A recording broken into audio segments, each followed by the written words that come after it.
Nueva exploración. Hoy nos vamos a meter de lleno en un tema, bueno, fascinante, la verdad. Y arrancamos con un dato que, francamente, sorprende bastante. A ver, las empresas a nivel global han invertido una barbaridad, entre 30 y 40 mil millones de dólares, en inteligencia artificial generativa, la Gen AI.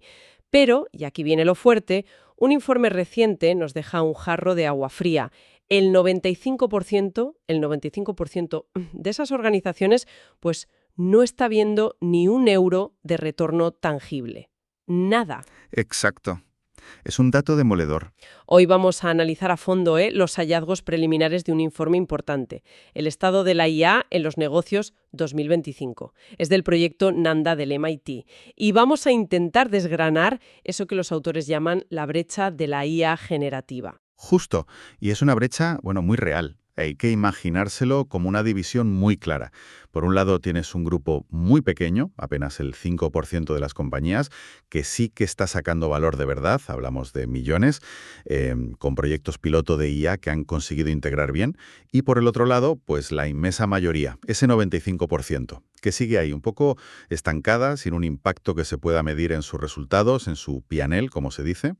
Entonces, el objetivo de la charla de hoy es precisamente entender esa división, ¿no? A ver, ¿por qué si todo el mundo usa o habla de ChatGPT y herramientas parecidas, la transformación de verdad en las empresas es tan escasa? ¿Qué frena a la mayoría? Y, sobre todo, claro, ¿qué hace diferente ese 5%? ¿Cómo consiguen cruzar esa brecha? Pues mira, para entenderlo, nos basamos en una investigación bastante sólida. Han revisado más de 300 iniciativas de IA que son públicas, han hecho entrevistas en profundidad con 52 organizaciones y además encuestas a 153 líderes senior. O sea, que hay base. Y un punto muy interesante que sugiere el estudio es que la diferencia, ojo, no parece estar tanto en la calidad de los modelos de IA, ni siquiera en la regulación, sino más bien en el enfoque, en cómo se implementa. Vale, entiendo. Pues empecemos por el lado mayoritario, ese 95% que no ve resultados. Lo que sí se ve es una adopción altísima de las herramientas genéricas, las típicas. Más del 80% de las empresas las ha probado y casi el 40% dice que las ha desplegado de alguna manera. Pero aquí está el meollo, ¿no? ¿Mejoran la productividad de la persona? Sí, te ayudan a escribir un correo, pero no marcan la diferencia en las cuentas de la empresa. Claro, y el contraste es muy fuerte si lo comparas con los sistemas ya de nivel empresarial, ¿sabes? Los que son a medida o de proveedores especializados. Estos sistemas se topan con lo que el informe llama un rechazo silencioso. A ver, un 60% los evaluó, sí, pero solo un 20% llegó a la fase piloto. Y de ahí, apenas un escaso 5% alcanzó la producción. Es decir, una tasa de fracaso brutal del 95% para estas soluciones que, en teoría, son las que deberían dar el gran salto. Vaya, y esa brecha, dices, se ve muy clara por sectores. A pesar de toda la inversión visible, solo 2 de 9 sectores principales, que son tecnología y medios telecomunicaciones, muestran signos claros de disrupción estructural. Eso según un índice del propio informe. Pero otros sectores enormes, como salud, servicios financieros, energía, pues muestran muy poco cambio estructural por ahora. Hay una cita de un director de operaciones de una empresa de manufactura que lo resume muy bien. Decía algo como: el hype en LinkedIn te dice que todo ha cambiado, pero en nuestras operaciones nada fundamental se ha modificado. Procesamos algunos contratos más rápido. Vale, pero eso es todo. Refleja perfectamente esa desconexión entre lo que se dice y la realidad operativa de muchas empresas. Hablemos entonces de ese abismo del piloto a la producción. Que solo el 5% de las herramientas específicas tenga el éxito es llamativo. Las genéricas, los chatbots y demás parecen tener éxito en la fase piloto porque, son fáciles de probar, son flexibles. Pero ¿por qué fracasan estrepitosamente cuando intentas meterlas en flujos de trabajo críticos? Pues el informe apunta principalmente a su falta de memoria contextual. Es decir, no recuerdan interacciones previas, no aprenden tus preferencias, y también a las opciones de personalización que son muy limitadas para procesos que son muy específicos de cada negocio. Un CEO entrevistado lo decía muy gráficamente. Hemos visto docenas de demos este año. Quizás 1 o 2 son genuinamente útiles. El resto son, envoltorios bonitos o casi proyectos de ciencia. Claro. Ahí se entiende por qué tantas organizaciones se quedan en el lado equivocado de la brecha. Y luego está lo que llaman la paradoja empresarial, que también es curiosa. Las empresas grandes, las que más recursos tienen, lideran en número de pilotos. O sea, prueban mucho, pero luego se quedan atrás en la implementación a escala. Tardan 9 meses o más, comparado con los 90 días que tardan empresas medianas, que parece ser más ágiles. ¿No es llamativo? Sí, es muy llamativo. Más recursos, pero más lentitud para el impacto real. Y todo esto, bueno, nos ayuda a desmontar algunos mitos, ¿no? Ideas que circulan mucho. Mito 1. La IA va a reemplazar la mayoría de los trabajos ya. Mismo. Realidad. Despidos muy limitados y muy específicos de ciertos sectores. Nada masivo por ahora. Mito 2. La Gen AI está transformando los negocios hoy. Realidad. Mucha adopción sí, pero transformación rara vez. Solo ese 5% la ha integrado a escala de verdad. Mito 3. Las empresas son lentas adoptando IA. Realidad. Al contrario, están muy ansiosas. El 90% exploró seriamente comprar alguna solución. El problema no es la voluntad. Claro. Mito 4. Los frenos son la calidad del modelo. Temas legales, los datos, el riesgo.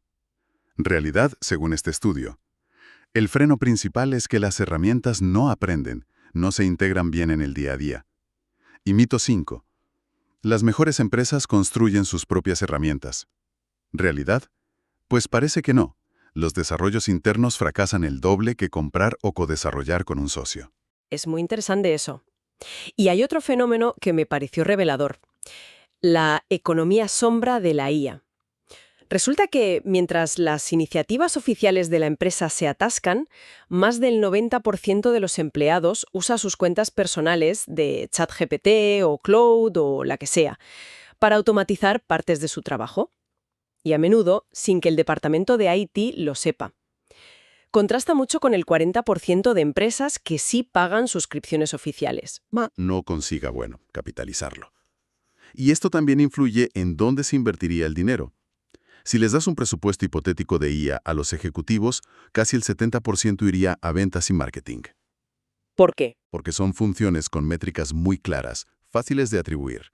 Pero el informe sugiere que el mayor retorno de la inversión, el ROI, suele estar más escondido, en el back office. Hablamos de operaciones, finanzas, compras, áreas donde la automatización puede ahorrar mucho, aunque sea más difícil de cuantificar de cara afuera.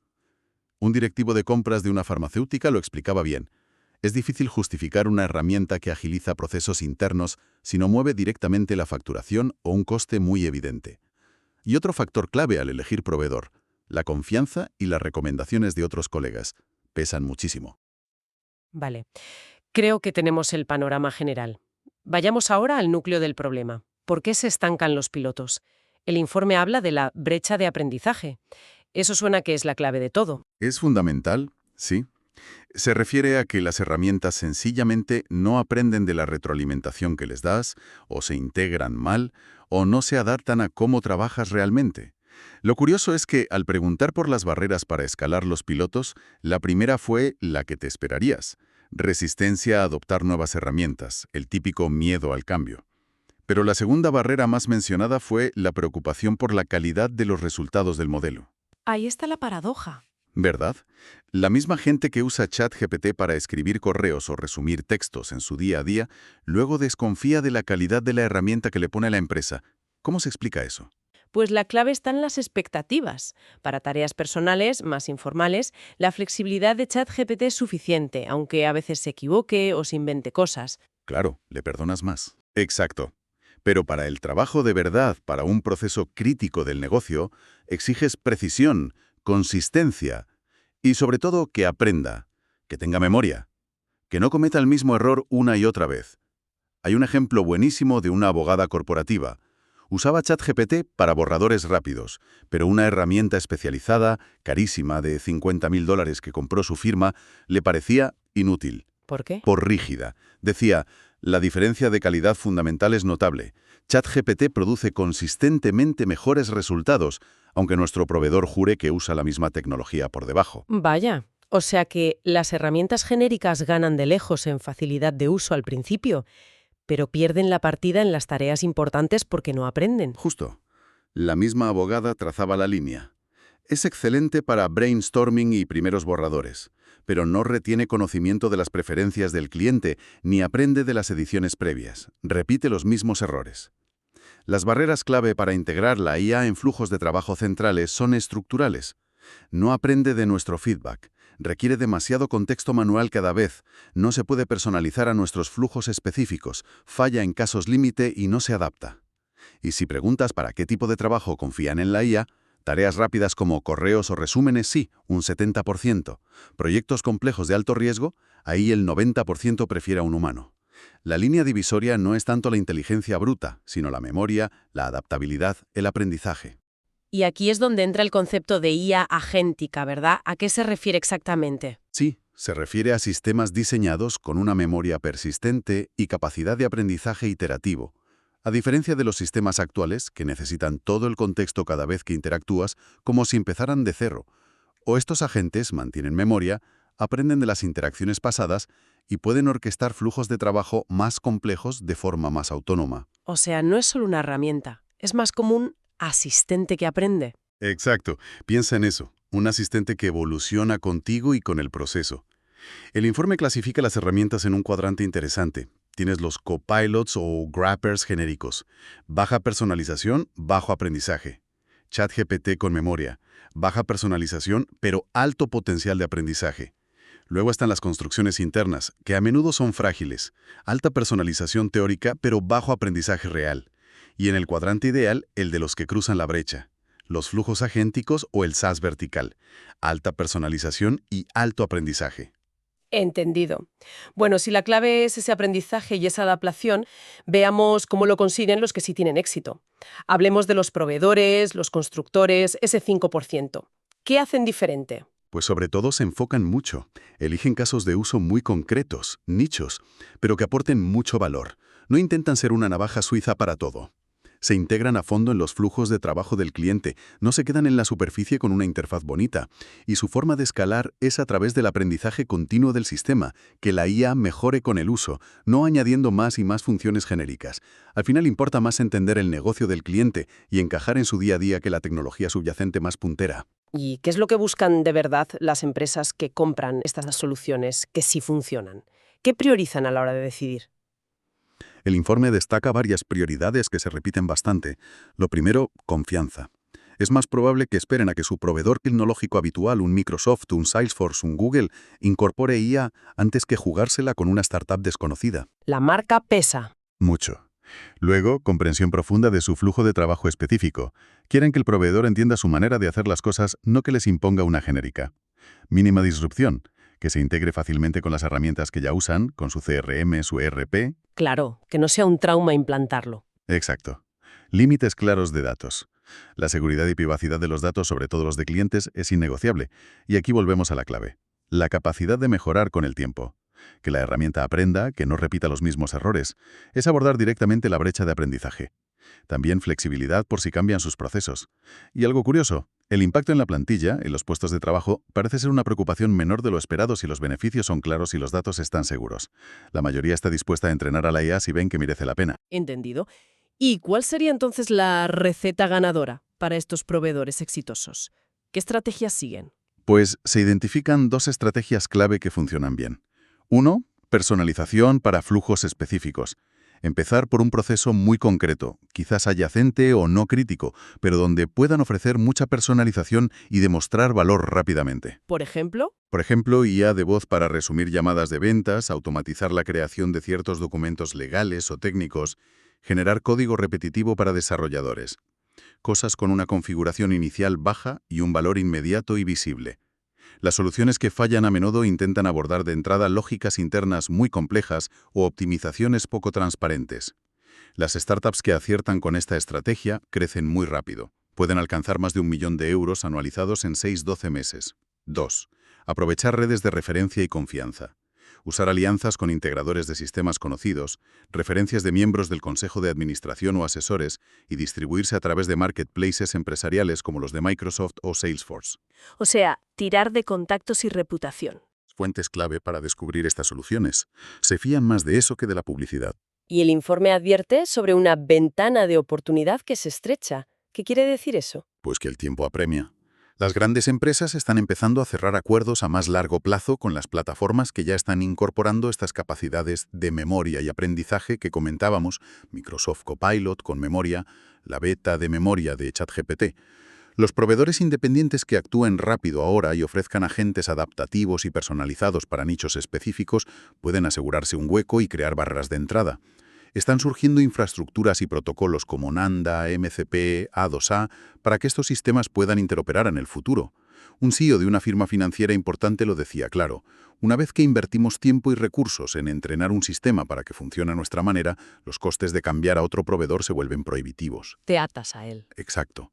Y estiman que la ventana para cerrar estos acuerdos estratégicos es de unos 18 meses. Después será mucho más difícil entrar. Vale, muy interesante para los proveedores. Cambiemos ahora de perspectiva. Y las empresas compradoras que sí tienen éxito, cruzando la brecha, ¿cómo lo hacen ellas? El informe dice algo curioso, que actúan más como clientes de BPO, externalización de procesos de negocio, que como clientes de SaaS, software como servicio. ¿Qué significa eso en la práctica? Pues significa que no se conforman con comprar una licencia estándar y ya está. Exigen una personalización muy profunda a medida de sus procesos. Además, impulsan la adopción desde la línea de frente, desde los equipos que van a usar la herramienta, no solo desde el departamento de IT. Y muy importante, responsabilizan al proveedor por métricas de negocio concretas, no solo por si el software funciona técnicamente. O sea, es una relación mucho más de socio, ¿no? De corresponsabilidad. Totalmente. Es una asociación estratégica, no una simple compra. Y para que esto funcione, el diseño organizativo dentro de la empresa compradora es crucial. ¿Y qué estructura organizativa parece funcionar mejor para implementar IA con éxito? Lo que parece funcionar bien es descentralizar la autoridad para implementar. Es decir, que las áreas de negocio tengan poder para decidir y adaptar la herramienta a sus necesidades, pero manteniendo una rendición de cuentas centralizada, alguien que supervise el conjunto y asegure la coherencia estratégica y los resultados. Y un dato que comentamos antes, pero que es revelador aquí: las asociaciones estratégicas, comprar y co-desarrollar con proveedores externos, tuvieron el doble de éxito en el despliegue, un 67% llegaron a producción, que el desarrollo interno, solo un 33%. El doble. Sí, aunque se intentaron más iniciativas internas. Parece que asociarse ofrece un tiempo de valorización más rápido, menor coste total y, sobre todo, mejor alineación con los flujos de trabajo reales.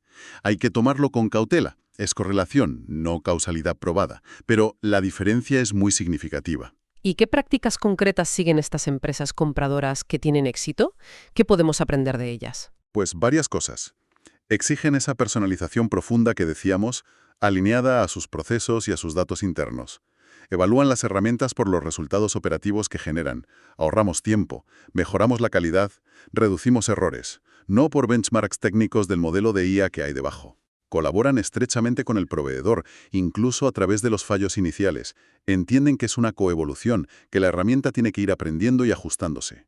Y un punto muy importante: a menudo, la iniciativa o la identificación de la oportunidad viene de abajo hacia arriba. ¿Cómo? De gerentes de primera línea o de usuarios avanzados, los prosumers, que ya han experimentado con herramientas personales como ChatGPT, entienden sus capacidades y limitaciones y ven dónde podrían aplicarse en el trabajo real.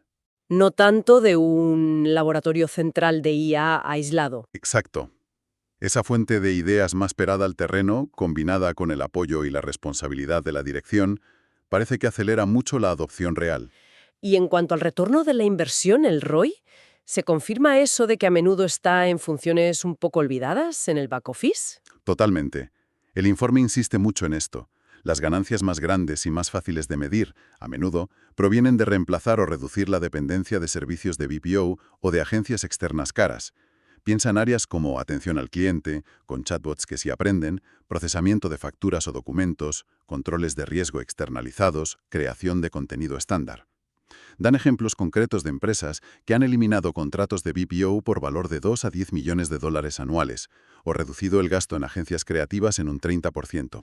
Vaya, son cifras importantes. Sí, y a menudo estos ahorros son más significativos que los derivados de reducir personal interno, al menos en esta primera ola de adopción. Hablando de personal, ¿cuál es el impacto laboral real que se está viendo? ¿Hay despidos masivos o no? Pues el impacto por ahora parece ser bastante selectivo. Sí que hay desplazamiento de tareas e incluso reducciones de plantilla en funciones que son muy rutinarias, muy estandarizadas o que históricamente ya se externalizaban mucho. Hablamos de soporte al cliente de nivel 1, procesamiento administrativo de datos, tareas de desarrollo de software muy estándar. Ejecutivos de empresas que ya están más avanzadas mencionaron reducciones del 5 al 20% en estas áreas específicas. Pero no una oleada generalizada de despidos por la GenAI en todos los sectores. No, eso no se está viendo por ahora. Donde sí se nota un impacto más claro es en la contratación futura, sobre todo en los sectores que ya están siendo más disruptivos, como tecnología y medios. Ahí más del 80% de los ejecutivos anticipa reducir las contrataciones en los próximos 24 meses. En otros sectores como salud o energía no se esperan reducciones significativas por ahora. Entiendo. O sea que afecta más a la entrada de nuevo personal que a la plantilla actual en muchos casos. Exacto. Lo que sí está cambiando para todos, y esto es importante, es el criterio de contratación. La alfabetización en IA, saber usar estas herramientas, se está volviendo fundamental. Una vicepresidenta de operaciones lo decía muy claro. Priorizamos candidatos que demuestran competencia con herramientas de IA. Los recién graduados a menudo superan a profesionales con mucha experiencia en esto. Curioso, les dan mil vueltas los jóvenes. Bueno, al menos en el manejo de estas nuevas herramientas. El proyecto Iceberg del MIT estima que hay un potencial latente de automatización enorme. Hablan de 2.3 billones, trillions en inglés, de dólares en valor laboral solo en Estados Unidos, unos 39 millones de puestos. Pero creen que este potencial se irá activando gradualmente a medida que la IA desarrolle mejor memoria y aprendizaje. La transformación parece que será paulatina, empezando por optimizar costes externos antes de tocar mucho la estructura interna. Vale, muy claro. Y ya para ir terminando, el informe mira hacia el futuro y lanza un concepto que suena, bueno, potente. La web agéntica. ¿Qué es eso? ¿Ciencia ficción? Suena avanzado, sí, pero es la evolución lógica de todo esto que hemos hablado.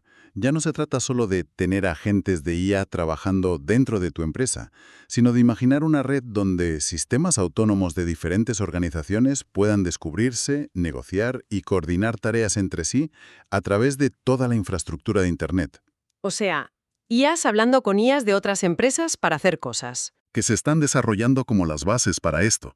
Imagina sistemas que puedan, por ejemplo, descubrir al proveedor óptimo para una pieza o un servicio de forma autónoma, establecer integraciones de API en tiempo real sin intervención humana, ejecutar transacciones seguras y desarrollar flujos de trabajo emergentes que se auto-optimizan a través de múltiples plataformas y empresas. Representa un cambio fundamental, pasar de procesos mediados por humanos a sistemas autónomos operando en red a escala de Internet. Es un cambio de paradigma, sí. Impresionante, desde luego. Bueno, pues vamos a resumir los puntos clave de toda esta exploración que hemos hecho hoy. Primero, la brecha de la IA generativa es una realidad muy palpable.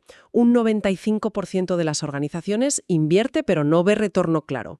Segundo, la barrera principal no parece ser la tecnología en sí ni la regulación, sino lo que el informe llama la brecha de aprendizaje, la falta de adaptación, de memoria, de integración real de las herramientas en el trabajo. Exacto.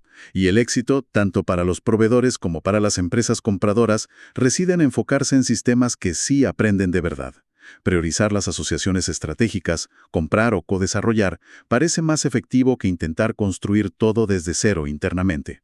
Y exigir esa personalización profunda, integrada en los flujos de trabajo, además de empoderar a los gerentes de línea para que impulsen la adopción desde abajo, son también claves importantes. Entonces, para las organizaciones que ahora mismo se sienten en el lado equivocado de esa brecha, el camino a seguir implica un cambio de estrategia, ¿no? Dejar de invertir quizás tanto en herramientas estáticas o genéricas, buscar socios que ofrezcan sistemas personalizados y capaces de aprender y centrarse obsesivamente en la integración real en el flujo de trabajo, más allá de las demostraciones llamativas. Eso es. La brecha no es insuperable, ni mucho menos, pero cruzarla exige tomar decisiones fundamentalmente diferentes sobre la tecnología que eliges, con quién te asocias y cómo organizas tu propia empresa para absorber esta innovación de verdad. Y como reflexión final para que nos quedemos pensando y extendiendo esa idea de la web agéntica, podríamos plantearnos ¿Cómo podría transformarse un proceso central en nuestro propio ámbito profesional, en nuestra industria, si fueran agentes autónomos los responsables de ejecutarlo de principio a fin? Agentes capaces de aprender y coordinarse con otros sistemas externos. ¿Qué nuevas eficiencias que hoy ni imaginamos o incluso qué nuevos modelos de negocio podrían surgir al pasar de flujos de trabajo dirigidos por humanos a operaciones verdaderamente autónomas y conectadas en red? Da que pensar, ¿verdad? Desde luego, mucho en lo que profundizar.